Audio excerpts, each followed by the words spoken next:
Hello, nice ko lang mag-comment doon sa isang YouTube na napanood ko, yung saan itong si Arnold Clavio.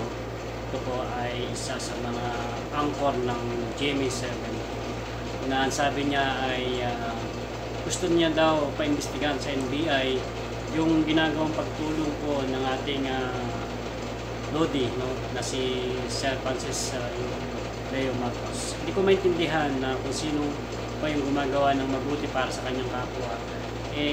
Siya pa itong gustong paimbestigahan ni Arnold Clavio.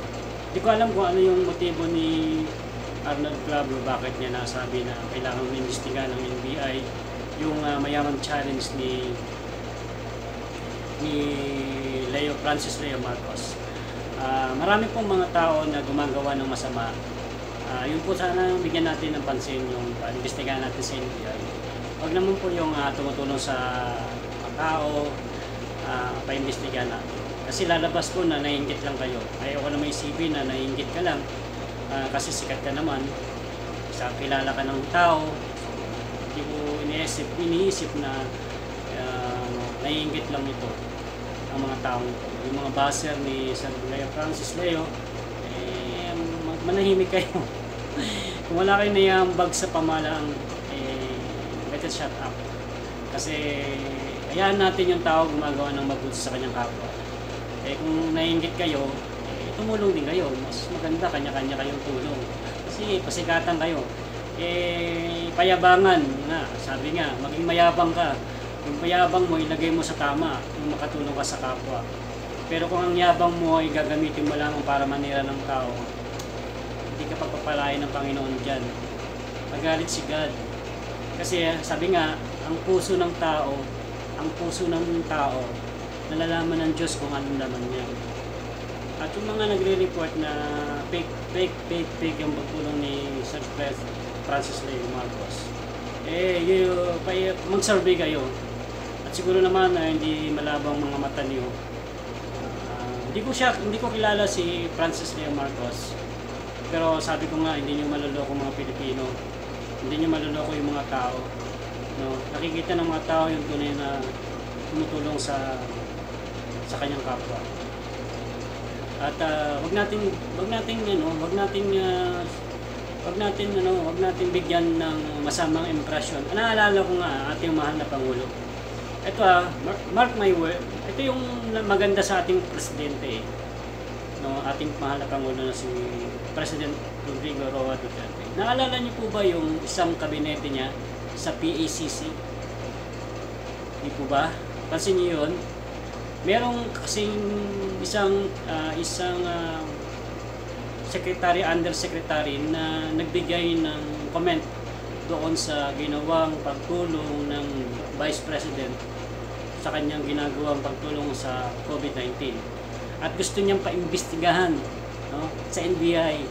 Alam niyo po ba kung ano yung balik ng presidente?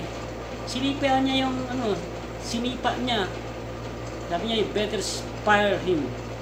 No? Sinipa niya yung tao. Anong bakit? Wala naman kasing pakialam ang mahal na Pangulo kung yan ay ginagawa mong political agenda mo, personal agenda mo. Wala siyang pakialam doon. Ang pakialam niya, yung ginagawa mo ay nakakatulong sa bayan. Yun yung maganda sa ating presidente. Kaya doon sa mga baser ni Francis Leo Marcos, stop it, my friend. Hindi po yan nakakatulong. Lahat ng tao naghihirap ngayon. Kahit dito sa Saudi Arabia, ang mga tao dito ngayon ay crisis. Tama na yung bakbakan. Hindi nakakatulong yan. Sir Arnold Clavio, na ginagalang ka ng tao dahil sa iyong pagiging broadcaster. Pero lagay mo sa sarili mo yung, siguro naman, may nasalamin ka, nakikita mo yung mabuti at saka sama-sama.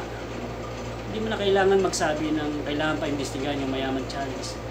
Hindi naman pera yung ginagamit niya eh. So kung pera mo yun, magalit ka. Pero kung hindi mo naman pera yung sir, hayaang lalabas din naman yung tunay na kulay kung tama yun o mali yung ginagawa niya. Wala naman siyang sikretong agenda. Hindi naman siya tatakbo sa politika. Kung anong ginagawa ng kapwa natin, tumutulong siya sa mga taong bayan, pagpasalamat natin yun sa Panginoon. Maging proud tayo na tayong mga Pilipino na nabubuhay pa rin yung salitang bayanihan, yung pagiging hospitality. Ano bang pakialam mo kung tumutulong siya? Ano bang pakialam nyo kung si Francis Leo ay nagsusunog ng pera? Anong paki nyo? Pera nyo ba yung ginagawa niya? Kinurap ba niya sa gobyerno? Si Francis Leo ba ay nagtatrabaho sa gobyerno? Kung nagtatrabaho siya sa gobyerno, tapos isa siyang nagbubuhos siya ng pera, paimbestigahan niyo. Kasi nasa gobyerno siya. Pero hindi naman siya, ordinaryo citizen lang siya, tumutulong siya sa mga mahirap, anong pakialam ninyo? Ingkit lang siguro kayo, yung mga baser ni Francis Leo Marcos, manahimik kayo, sir. Hindi kayo nakakatulong.